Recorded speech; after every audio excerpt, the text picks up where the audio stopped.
Salam saudara terkasih dalam Yesus, salam jumpa pada renungan harian Embun Pagi. Hari ini mari mulai dengan firman Tuhan dan dituntun oleh firman itu untuk menjalani setiap hari-hari kita. Oleh karena itu, sebelum kita mendengarkan firman Tuhan, kita bersatu di dalam doa. Damai sejahtera Allah yang melampaui segala akal dan pikiran, itulah yang memelihara hati dan pikiran dalam Kristus Yesus Tuhan. Amin. Saudara terkasih, firman Tuhan untuk kita dari Efesus 4 ayat 15 dalam bahasa Batak Angkola dikatakan, ulang songoni tapi akon pabotohonon mudo nasi tong harani holong ni roha aso murhono murtu sanggam nahita disude pangalaho songon Kristus nagabe uduatai. Dalam bahasa Indonesia, tetapi dengan teguh berpegang kepada kebenaran dalam kasih, kita bertumbuh di dalam segala hal ke arah Dia, Kristus yang adalah kepala. Demikian firman Tuhan. Saudara terkasih, di dalam Kristus Yesus, pertumbuhan merupakan sesuatu yang terpenting bagi yang hidup. Kalau dikatakan bertumbuh, artinya ada perubahan dari waktu ke waktu, dan perubahan itu adalah sesuatu yang positif. Ketika pengenalan kepada Kristus sudah semakin membaik, maka yang dibutuhkan adalah pertumbuhan, di mana setiap saat kita akan merasakan kehadiran Kristus dalam hidup kita. Kita akan merasakan bagaimana Yesus yang sudah menebus kita dan memindahkan kita daripada kematian menjadi kepada kehidupan yang kekal. Saudara terkasih, ketika firman ini dinyatakan, Paulus ingin menyatakan kepada jemaat Efesus agar jangan terkontaminasi terhadap ajaran-ajaran sesat yang mengatakan bahwa Yesus itu bukanlah Allah, atau juga dikatakan Yesus tidak pernah mati. Namun dia menerangkan dengan tegas bahwa Yesus itu turun dari sorga dan ke bumi, kemudian naik ke sorga. Kalau dikatakan naik, yang berarti dia pernah turun. Yang dikatakan turun berarti dia dari atas. Itulah yang diterangkan oleh Paulus sebelumnya. Kemudian ketika kita sudah mengenal Kristus Yesus, maka kita harus mempertahankan iman kita. Memang banyak goncangan, banyak masalah, banyak pergumulan yang datang silih berganti dalam hidup kita sebagai orang percaya. Namun tantangan goncangan itu tidak akan mencopot ataupun mencabut iman kita, namun akan semakin diteguhkan, diarahkan kepada kehendak dan keinginan Tuhan.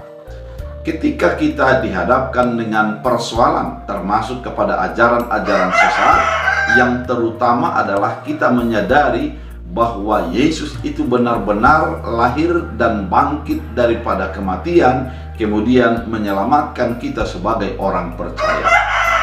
Sehingga kita tidak menjadi menghindar dari keadaan yang begitu sulit, dari pergumulan yang begitu berat, namun kita menghadapinya dengan iman, dan iman itu akan menuntun kita kepada pengenalan dan kehendak Tuhan dalam hidup kita. Saudara terkasih di dalam Kristus Yesus, firman ini menjadi sesuatu kekuatan yang luar biasa yang mengarahkan kehidupan kita untuk menjadi berkenan di hadapan Tuhan. Dikatakan, tapi dengan berpegang teguh kepada kebenaran dalam kasih kita. Artinya berpegang teguh dalam kebenaran dan kasih kita. Mari kita bayangkan, kita menjadi berjalan di sesuatu jalan yang begitu berat dan kita digendong oleh seseorang yang begitu kuat. Maka kita pasti diarahkan untuk memegang orang yang menggendong kita sehingga kita dapat melewati medan yang begitu berat itu. Demikian juga dalam kehidupan kita, ketika kita menjalani berbagai persoalan, maka berpeganglah kepada Yesus Kristus yang menjadi menyelamatkan kita, mengeluarkan kita dari persoalan yang terjadi. Dengan berpegang teguh, maka keselamatan itu akan menjadi milik kita. Dikatakan berpegang teguh di dalam kasih, karena memang terkadang kita menjadi kehilangan kasih ketika banyak persoalan yang terjadi. Kita menjadi kehilangan kasih ketika banyak tantangan yang menjadi memojokkan dan mendiskriminasikan sebagai orang percaya. Namun firman ini mengatakan berpeganglah teguh di dalam kasih yang sudah dinyatakan Kristus bagi kehidupanmu. dimanapun pekerjaanmu dan bagaimanapun yang terjadi bagi hidupmu, peganglah kasih Kristus yang tanpa syarat itu. Peganglah kasih Kristus yang menyelamatkan itu, yang merendahkan diri, kemudian menjadi mengangkat kita melebihi daripada apa yang kita pikirkan dalam hidup kita. Saudara terkasih, dikatakan di sini juga dalam firman Tuhan mengatakan bahwa di dalam kasih kita bertumbuh dalam segala hal ke arah Dia. Ternyata pertumbuhan kita adalah pertumbuhan kepada arah Kristus Yesus. Ketika dikatakan pertumbuhan ke arah Kristus Yesus, mari kita ingat pohon. Ketika pohon itu tumbuh, maka dia akan mengarah kepada pertumbuhan ke atas. Demikian juga dengan pertumbuhan iman seorang percaya. Ketika dia sudah mengimani Kristus sebagai Tuhan Yesus, dia harus menjadi bertumbuh ke arah Yesus Kristus. Pertumbuhannya kepada arah kasih, pertumbuhannya ke arah kebenaran, pertumbuhannya ke arah yang menyelamatkan dia di dalam segala keberadaan yang dia alami. Saudara terkasih di dalam Kristus Yesus, mungkin kita menghadapi berbagai tantangan dalam hidup kita. Bisa itu adalah persoalan-persoalan ekonomi, bisa persoalan-persoalan pekerjaan, atau juga persoalan-persoalan rumah tangga, atau juga persoalan-persoalan yang muncul di dalam pekerjaan-pekerjaan kita.